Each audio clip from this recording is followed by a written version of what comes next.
लोकसभा चुनाव को लेकर तैयारी शुरू हो चुकी है। बीजेपी ने अपने अगले 100 दिनों का लक्ष्य तय किया है। फर्स्ट टाइम वोटर, महिलाओं को रिझाने की कोशिश होगी।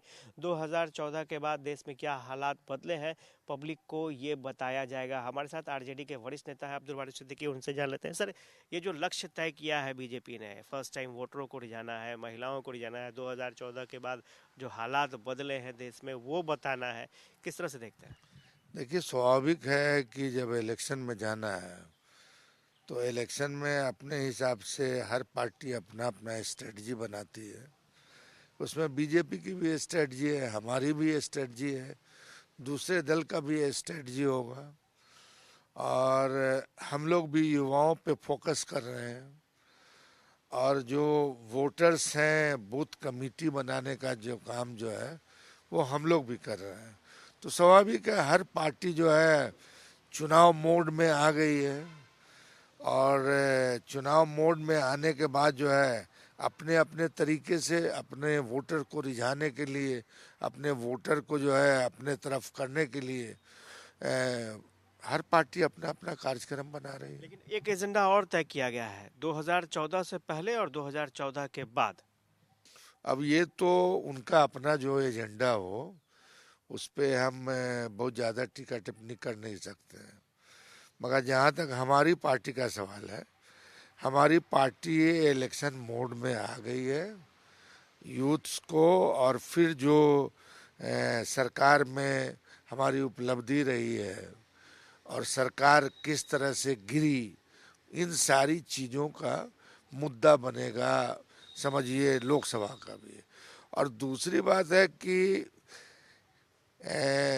कोई भी राजनीतिक दल जो होता है उसकी समदृष्टि होती है सबके प्रति। जो भारतीय नागरिक हैं उन सब के प्रति जो है समान दृष्टि रखनी चाहिए, और यही संविधान भी बताता है। मगर कुछ पार्टियों की राय कुछ के बारे में कुछ है, कुछ के बारे में कुछ है।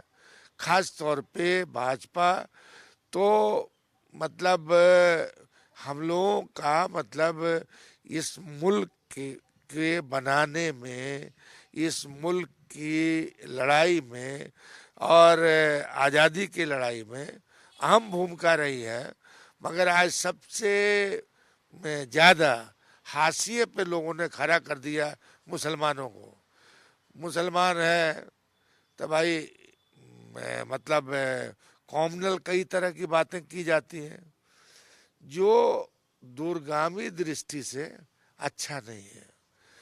ये देश सबका है, हिंदू का, मुसलमान का, सिख का, ईसाई का, और सब ने मिलजुल के इस देश को आज़ाद कराया है।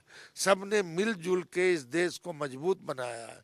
सबको मिलजुल के इस देश को विकसित राष्ट्र बनाना है।